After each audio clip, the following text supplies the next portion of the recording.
আসসালামু আলাইকুম। আশা করি সবাই ভালো আছেন। তো আজকে আপনাদের মাঝে ইংরেজি সেকেন্ড পেপারের আর্টিকেল বিষয় নিয়ে আলোচনা করব। তো আর্টিকেল শিখতে হলে আমাদের একটা জিনিস জানতে হবে, ইংরেজি 29টা ওয়ার্ড আছে, তার ভিতরে 5টি আছে ভাওয়েল, বাকি 21টি আছে consonant. A, E, I O U এই 5টি ছাড়া বাকি সবগুলোকে আমরা কনসোনেন্ট বলবো, আর এই 5টি হচ্ছে ভাওয়েল। তো আমাদের এখন 1 নম্বর কথা হচ্ছে আর্টিকেল কাকে বলে। তাহলে আর্টিকেলের সংজ্ঞাটা এমন ভাবে দিব, সেটা হচ্ছে এ এন ডি এর ব্যবহারকেই আর্টিকেল বলে। আর্টিকেল সাধারণত 2 প্রকার। 1 নম্বর হচ্ছে ডিফিনিট আর্টিকেল, মানে নির্দিষ্ট। 2 নম্বর হচ্ছে ইনডিফিনিট আর্টিকেল, সেটা হচ্ছে অনির্দিষ্ট। এখন এই আর্টিকেল যে 2 প্রকার, এদের এখন সংজ্ঞাটা জানতে হবে। তো ফার্স্টলি ডিফিনিট আর্টিকেল কাকে বলে? এটা হচ্ছে দি দিয়ে শুরু এক বা একাধিক ব্যক্তি, বস্তু, প্রাণীকে যদি নির্দিষ্ট করে বোঝায়, তাকে আমরা ডিফিনিট আর্টিকেল বলবো। 2 নম্বর ইনডিফিনিট আর্টিকেল। তাহলে ইনডিফিনিট আর্টিকেলের সংজ্ঞাটা এমন হবে, এটা হচ্ছে এ ও এন দিয়ে কোনো ব্যক্তি, বস্তু, প্রাণীকে অনির্দিষ্ট করে বোঝায়, তাকে ইনডিফিনিট আর্টিকেল বলে। তাহলে এখানে আমাদের প্রথম 1 নম্বর রুলস হচ্ছে এ ও এন এর ব্যবহার। তাহলে 1 নম্বর রুলস আছে কি, শূন্যস্থানের পরের শব্দটি যদি কনসোনেন্ট দিয়ে শুরু হয়, তাহলে কি হবে?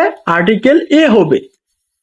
তাহলে একটা সার্চ অ্যাজ এক্সাম্পল হিসেবে দেখা যাক, I have brought dash bike. তাহলে বলছে কি আই হ্যাভ ব্রড, এরপরে ফাঁকা আছে, তারপরে কি আছে? বাইক আছে। তাহলে বি কনসোনেন্ট তো শুরু হয়েছে, তাহলে কি আমাদের রুলসটা কি ছিল, যে শূন্যস্থানের পরের শব্দটিতে যদি কনসোনেন্ট শুরু হয়, তাহলে আর্টিকেল কি হবে? এ হবে।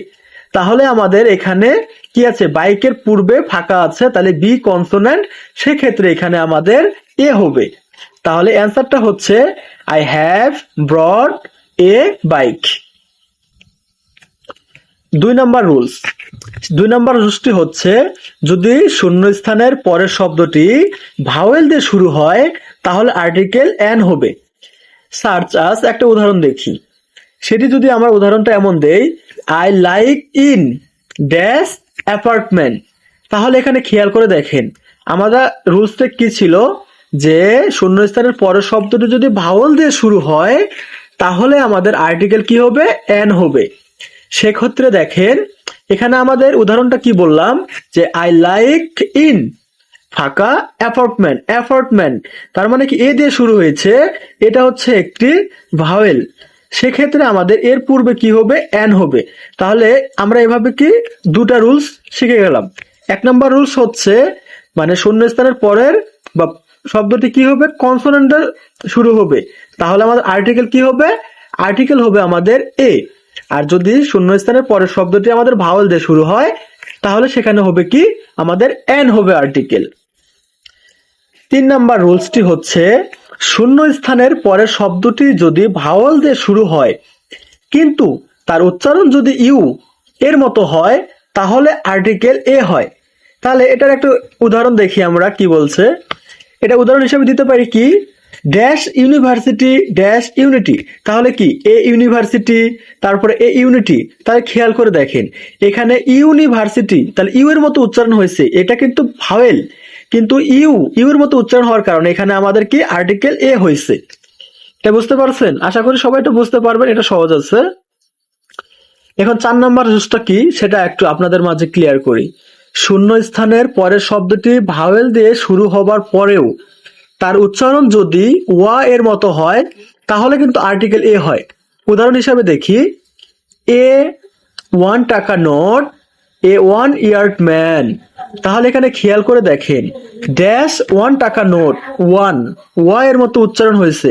সেক্ষেত্রে আমাদের এখানে দেখেন ওয়ান ও ভাওয়েল হওয়ার কারণেও কিন্তু এখানে এন হয়নি, কারণ এখানে ভাওয়েলের উচ্চারণ না হয়ে এখানে ও এর মতো যদি উচ্চারণ হয়, সেক্ষেত্রে এখানে আমাদের আর্টিকেল এ ব্যবহার করতে হবে।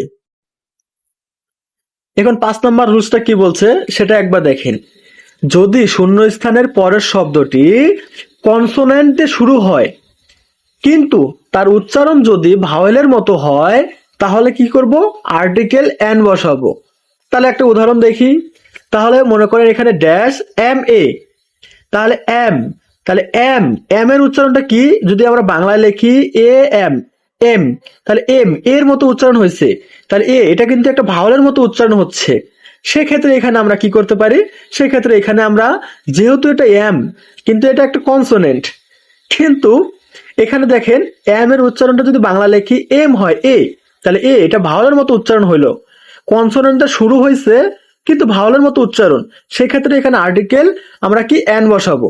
তার আরেকটা উদাহরণ দেখি এটার, L L B, dash L L B, তাহলে এখানে যদি এলটা যদি, যেহেতু কনসোনেন্ট শুরু হয়েছে ঠিক আছে, কিন্তু এখানে একটু খেয়াল করে দেখেন আমাদের এল এল বি দিয়ে শুরু হয়েছে, কিন্তু এল যদি বাংলা লেখি এ ল এল, এ ল এল, তাহলে এ এর মতো উচ্চারণ আসতেছে। সেক্ষেত্রে এখানেও আমাদের কি করতে হবে? এন বসাইতে হবে। লাস্ট 6 নম্বর একটা রুলস আছে, এই রুলস দিয়ে আমাদের এ এবং এন এর ব্যবহারটা শেষ হয়ে যাবে ইনশাআল্লাহ। সেটি হচ্ছে এইচ দিয়ে শুরু হওয়ার পরেও এইচ এর উচ্চারণ যদি না হয় তাহলে আর্টিকেল এন হয়। এটি কিভাবে সম্ভব? একটা উদাহরণ দেই, ক্লিয়ার হয়ে যাবেন ইনশাআল্লাহ। তাহলে এক্সাম্পল হিসাবে an honest man, an honourable person, তাহলে সেই ক্ষেত্রে দেখেন ড্যাশ অনেস্ট ম্যান, তাহলে এখানে আমরা উচ্চারণ কি এইচ দিয়ে শুরু হয়েছে, আমরা কি বলতাম? হনেস্ট ম্যান, কিন্তু এখানে হনেস্ট ম্যান উচ্চারণ না হয়ে এখানে কি হবে? অনেস্ট ম্যান ও, তাহলে এইচ দিয়ে শুরু হওয়ার পরেও উচ্চারণ এইচ এর উচ্চারণ আর নাই, সেখানে অনেস্ট ও মানে ভাওয়ালের মতো উচ্চারণ হচ্ছে। সেক্ষেত্রে এখানে আমরা কি করতে পারি? সেক্ষেত্রে এখানে আমরা আর্টিকেল এন ব্যবহার করতে পারি। তাহলে বন্ধুরা, আজকে আপনাদের যে এ এবং এন এর ব্যবহার দেখাইলাম, তো আশা করা যায় এর ভিতরে আপনাদের কোনো সমস্যা থাকবে না। তাহলে আপনাদের মাঝে আমি 1 নাম্বার টপিক শেষ করলাম, সেটি হচ্ছে এ এবং এন এর ব্যবহার। 2 নাম্বার টপিক হচ্ছে আমাদের আর্টিকেল দি এর ব্যবহার। তাহলে আর্টিকেল দি এর ব্যবহার আমরা দেখি রুলস নাম্বার 1, কোনো নাউনকে নির্দিষ্ট করে বোঝাতে আমাদের কি হয়? আর্টিকেল দি ব্যবহার করা হয়। তাহলে দেখি আমাদের এখানে কোন নাউনকে নির্দিষ্ট করে বোঝানো যায়। একটা উদাহরণ দেখি, he is dash first boy, এখানে বলছে কি ফার্স্ট বয়, মানে যে ছেলেকে প্রথম বোঝানো হয়েছে সেটা নির্দিষ্ট করে বলছে যে হি ইজ সে হয় ড্যাশ ফার্স্ট বয়। কোথায় ফার্স্ট বয় হয়? তাহলে দা, একজন বয়কে যখন নির্দিষ্ট করে বলবে সেখানে আমরা কি করব? আর্টিকেল দা বসাবো। তাহলে এখানে কি আছে? He is dash first boy, তাহলে সে হয় ড্যাশ বয় ফার্স্ট বয়, মানে প্রথম বয় কিভাবে নির্দিষ্ট করে বলছে, সেক্ষেত্রে এখানে আমাদের কি দা বসাবো। তাহলে he is the first boy. আরেকটা উদাহরণ দেখি, this is a nice picture, this is a nice picture, give me dash picture, তাহলে পিকচার মানে কি? ছবি, তাহলে ছবিটাকে নির্দিষ্ট করে যদি যেহেতু বুঝাইছে, সেক্ষেত্রে এখানে আমরা কি আর্টিকেল দা ব্যবহার করব। 2 নাম্বার রুলসটা কি? যদি সংখ্যাবাচক শব্দ দিয়ে ক্রমবাচক হিসাবে অর্থাৎ ফার্স্টলি, সেকেন্ডলি, থার্ডলি ইত্যাদি ব্যবহার করা হয়, তার পূর্বে দা বসে। একটা উদাহরণ দেখি, সেই উদাহরণটা হচ্ছে he is dash first boy, তাহলে সে হয় ড্যাশ ফার্স্ট বয়, কি? দা বয়কে নির্দিষ্ট করে বুঝাইছে, সেক্ষেত্রে এখানেও আমাদের আর্টিকেল কি হবে? দা হবে। 3 নাম্বার একটা রুলস আছে, সেটা শুনে আপনাদের অনেক ভালো লাগবে আশা করা যায়। সেটি হচ্ছে নদী, সাগর, দ্বীপপুঞ্জ, জাহাজদি, গিরি, পর্বত, চন্দ্র, সূর্য, গ্রহ, যত বিষব ধারা পৃথিবীতে একটি আছে যত, তার পূর্বে দি বসাতে নাইকো কোনো ভিন্ন মত।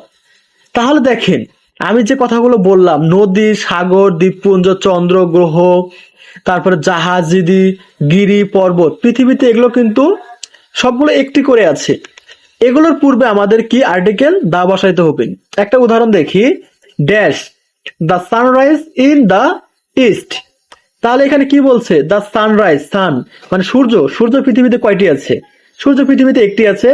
সেক্ষেত্রে আমরা এখানে যেহেতু নির্দিষ্ট করে বলছে, সূর্যকে নির্দিষ্ট করে বলছে, সেক্ষেত্রে এখানে তার পূর্বে আমরা কি বসাবো? আর্টিকেল দা বসাবো। আমাদের আরেকটা টপিক আছে, সেটা আমাদের আর্টিকেল শিখতে গেলে এ এন্ড ডির ব্যবহার ছাড়াও ক্রসের ব্যবহার আছে। তো গাইস, ক্রসের ব্যবহারটা বেশি রুলস নাই, একটা কি দুইটা আছে, এটি আপনাদের মাঝে একটু বলে দেই। এটা শুধু জাস্ট মনে রাখলে হয়ে যাবে। এটার ব্যবহার সেটা হচ্ছে, এক নাম্বার রুলসটা হচ্ছে প্লুরাল নাউনের পূর্বে আর্টিকেল হয় না, এটা এক নাম্বার রুলস। দুই নাম্বার রুলসটা হচ্ছে যেসব নাউনের প্লুরাল ফর্ম হয় না সেগুলোর শেষে বা তাদের সাথে এস বা ইয়েস যুক্ত করে প্লুরাল করা হয়, তাদের পূর্বে আর্টিকেল হয় না। তাহলে কি বললাম? এক নাম্বার রুলসটা হচ্ছে প্লুরাল নাউনের পূর্বে আর্টিকেল হয় না। দুই নাম্বারটা হচ্ছে যেসব নাউনের প্লুরাল ফর্ম হয় না তাদের এস বা ইয়েস যুক্ত করে প্লুরাল করা হয়, তাদের পূর্বে আর্টিকেল ব্যবহার করা হয় না। লাস্ট তিন নাম্বার একটা রুলস আছে ক্রসের ব্যবহারে, সেটা হচ্ছে মানে যেসবের পূর্বে আর কি আর্টিকেল হয় না, মানে ক্রসের ব্যবহার হয়, সেটা হচ্ছে যেমন ভাষা, খাদ্য, গ্যাস, রোগব্যাধি, তরল বস্তু, অদৃশ্য কোণা, তারপরে পৃষ্ঠ বিষয়, মানে এক কথা পাঠ্যবস্তু বিষয়, খেলাধুলা ইত্যাদির পূর্বে কি আর্টিকেল হয় না। তাহলে আমরা এখানে ক্রসের ব্যবহার তিনটা জানলাম। একটা হচ্ছে প্লুরাল নাউনের পূর্বে কি হয় না? আর্টিকেল হয় না, মানে যেসব নাউনের পূর্বে প্লুরাল ফর্ম হয় না কিন্তু তাদের সাথে এস বা এস যুক্ত করে প্লুরাল করা হয়, তাদের পূর্বে আর্টিকেল বসে না। আর তিন নম্বর রুলসটা হচ্ছে মানে এখানে ভাষা, খাদ্য, গ্যাস, রোগব্যাধি, ক্ষুদ্রকণা, পাঠ্যবস্তু, খেলাধুলা ইত্যাদির পূর্বে আর্টিকেল হয় না। তো আশা করি আপনাদের যে ছোট্ট একটু ধারণা দিলাম আপনাদের কিছু হলেও কাজে লাগবে, কারণ আমিও আপনাদের মতো স্টুডেন্ট। আমি জাস্ট নিজের জ্ঞানকে একটু বিকাশিত করার জন্য, মুখের জড়তা কাটানোর জন্য আমি আপনাদের মাঝে জাস্ট শুধু একটু কথাই বললাম। আশা করি আপনাদের দোয়া ভালোবাসা পাইলে সামনে আগায় যাইতে পারলে সরাসরি স্মার্ট বোর্ডে আপনাদের মাঝে আমি এই গ্রামারের সবগুলো টপিক তুলে ধরবো।